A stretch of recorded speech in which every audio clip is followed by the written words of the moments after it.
The Pittsburgh Steelers are loaded on both sides of the ball, and with the way the 2017 season ended with the home loss in the playoffs to the Jacksonville Jaguars, you can imagine how bad the Steelers want to take the field this upcoming season. What should we expect, and what are the potential pitfalls for the black and yellow this upcoming year? We'll take a look at that as we preview the 2018 NFL season.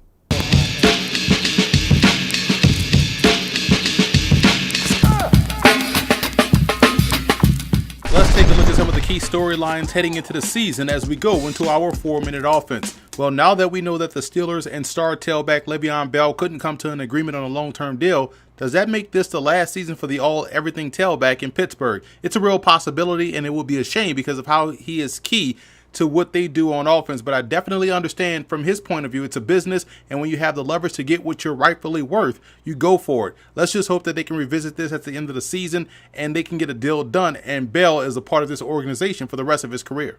With the unfortunate injury to Ryan Shazier last season, it leaves a big hole on the inside next to Vince Williams. Who will take over that job is going to be what to watch for during camp and into the preseason. The hope is that free agent signee John Bostic can stay healthy for a full year and make the job his, but his health has always been the question. That possibility still leaves the door open for two special team standouts in LJ Fort and Tyler Matakevich to vie for that opportunity. This is probably one of the only question marks on a defense that was really good last season, and one that must get answered before September 9th in Cleveland as they open up on the road against the Browns. The Steelers totally revamped their safety position this offseason. They went out and signed the talented Morgan Burnett in free agency from the Green Bay Packers, and with their 1st and 5th round picks in the 2018 NFL Draft, they took Terrell Edmonds out of Virginia Tech and Penn State safety Marcus Allen, respectively. They obviously wanted to get more rangy, athletic, and versatile on the back end, along with the very versatile Sean Davis, who should blossom even more so in his 3rd season with the squad. This group looks really promising this year.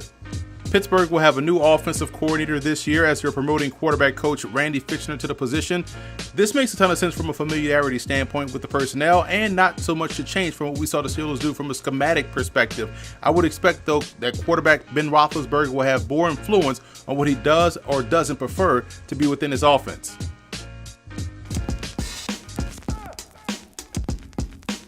One of the reasons for optimism is easily head coach Mike Tomlin. He's entering his 12th year as the Steelers head man in charge and has never had a losing season, which is impressive in this day and age of the NFL. I don't think Tomlin gets the credit that he deserves, but as long as he's a head coach, the Steelers have a chance. Another reason for optimism is the explosiveness of this offense. The Steelers have threats on the perimeter and also in the backfield and are being led by a future Hall of Famer at quarterback in Ben Roethlisberger. This is an offense that averaged 25 points a game and nearly 400 yards of total offense as well.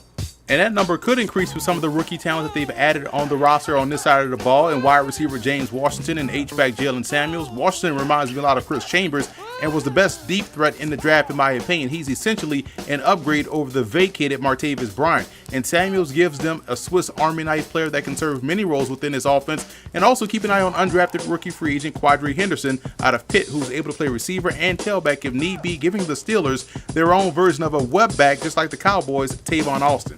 But none of this is possible without arguably the best offensive line in the AFC and in the division. This group has 2 studs on it in Marquise Pouncey and David DeCastro, and 3 solid pros in Alejandro Villanueva, Marcus Gilbert, and Ramon Foster. The defensive line of the Steelers, I think, is another big reason for optimism. They are able to get a ton of pressure with their down linemen, and that's impressive. Cam Hayward, Stephon Tuitt, Javon Hargrave are a strong trio, and Pittsburgh also boasts great depth up front as well with Tyson Alualu, LT Walton, and also McCullers, who's still coming along and still trying to find his way as a nose tackle. There's a lot to be optimistic about in the Steel City in 2018.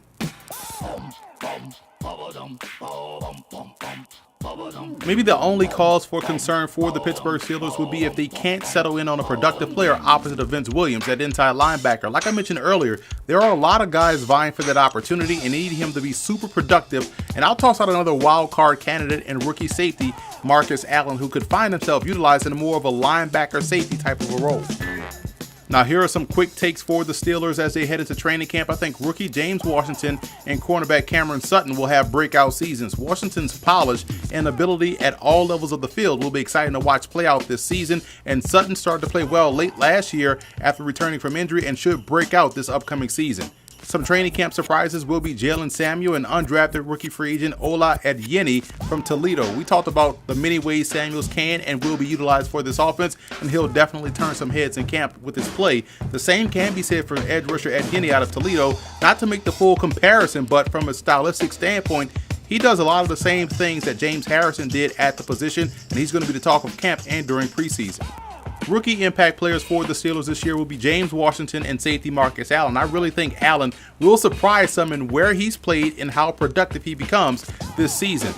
And from a fantasy football perspective, Antonio Brown is the best receiver in football, both in real life and in fantasy football, and he's worthy of a first-round pick, and to be honest, a first overall pick. He's as consistent as a bell cow running back from a fantasy perspective and would be a home run selection.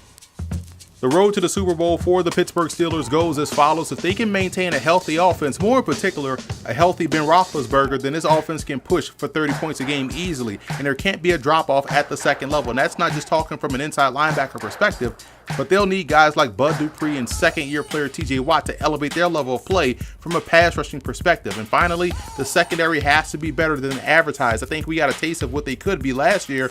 Now with the new additions and help from returning players, this group can be even better. And if they are, the Steelers would have more than enough talent to make it to Atlanta in February.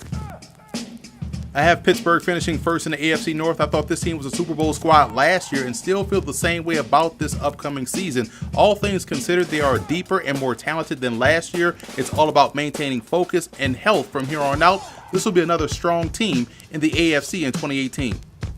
So that's it for our 2018 NFL season team preview. Be sure to follow me on all of our social media accounts. Also check out and subscribe on iTunes to Football Gameplan Podcast, and to find other NFL team previews for our 2018 NFL season kickoff, visit the YouTube channel at youtube.com/footballgameplan and click that subscribe button.